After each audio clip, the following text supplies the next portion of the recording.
অনেকক্ষণ ধরে খুঁজতে কোনো চাঁদ দেখা যাচ্ছে না। এতে টেলিভিশনে দেখাচ্ছে চাঁদ উঠছে। হয়তো পূর্বাচল চলে আসছি। এই জায়গাটাই পূর্বাচলের 15 নম্বর সেক্টরের সবচেয়ে হ্যাপেনিং একটি প্লেস।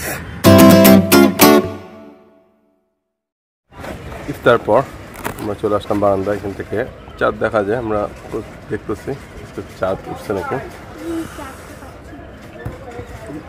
সবাই ধরে রাখছে কালকে ঈদ, তো সৌদি আরবে আজকে ঈদ। তারপর চাঁদ দেখে হয়ে যাবো ভাঙা বা ঈদ করাটাই সুন্নত। অনেকক্ষণ ধরে খুঁজতে কোনো চাঁদ দেখা যাচ্ছে না। ঈদের চাঁদ দেখতে পাওয়াটা অনেক সৌভাগ্যের ব্যাপার। অনেক ছোট সাইজ, চোখের জ্যোতিও কি কমে যেতেছে নাকি। বাট আজকে সৌদি আরবে ঈদ ছিল, সেই সব কালকেই ট্রেডিশনালি হওয়ার কথা বাংলাদেশে ঈদ। চাঁদ তো দেখা যাক। তো অনেকক্ষণ খুঁজলাম, চাঁদ দেখতে পেলাম না। বাট হচ্ছে টেলিভিশনে দেখাচ্ছে চাঁদ নাকি দেখা গেছে, কিন্তু কোথায় চাঁদটা? কতবার দেখছিলাম, এবার আসলে যেখানে দেখি সেটাই চাঁদ মনে হয়। এতে টেলিভিশনে দেখাচ্ছে চাঁদ উঠছে। নেবো কালকে ঈদ। আচ্ছা, আমরা এখন রেডি হয়ে এখন যাচ্ছি পূর্বাচলের দিকে। ফার্স্টে ময়নারটাকে যাবো, এখান থেকে আমরা পূর্বাচলে যাবো না। ওকে, এখানে আমরা বের হয়ে যাচ্ছে, একটু উবার কল করছি। আমাদের গাড়ি যেহেতু ড্রাইভার নাই, মনে বাড়ি গেছে বরিশাল। দাদা ক্লিক কর উবার কল করতে। কেমনি লাগবে? টাকা কামাই করবো, বপুরা ফান্ডে জিনিসপাতি কিনে দেবো, তারপরে বাজার টাজার করবো। জানি মামের লোকজন থাকলে আত্মীয় কিছু দিতে হয়।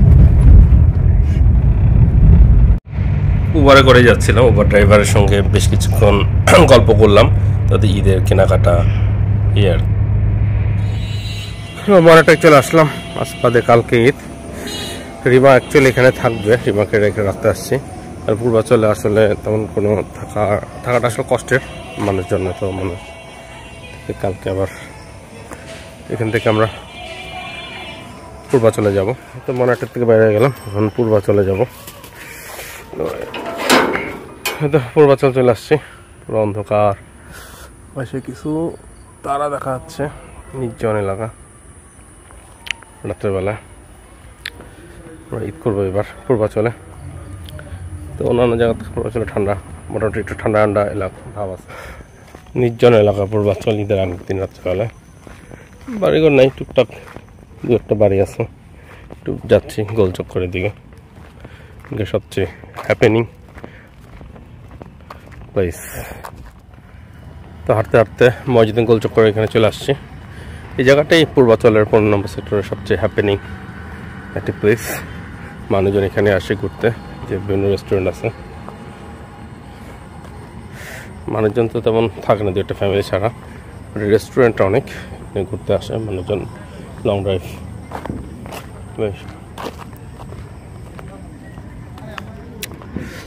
এই তো আমি আসছি মেনলি পান কিনতে, পানের জর্দা, মিষ্টি জর্দা।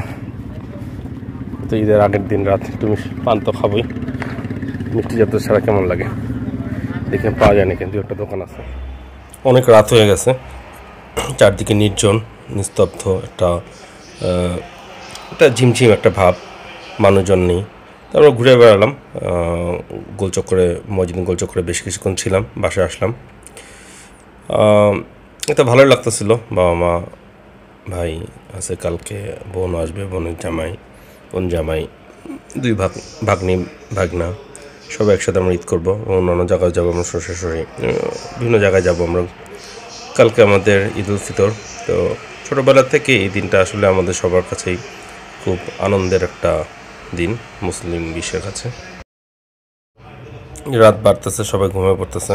ওইদিকে নোয়েরা এখনও এই ঘর থেকে সেই ঘর ছুটে বেড়াচ্ছে। সবাই নোয়েরাকে পেয়ে খুব খুশি, নোয়েরা খুব এক্সাইটেড। কালকে ঈদ, তার নতুন ড্রেস পরবে, কাউকে দেখাচ্ছে না, লুকায় রাখছে ড্রেস, জুতা, সব কিছু। তো আমাদের আজকে চান্দ্রার ব্লগটা এখানে শেষ করছি।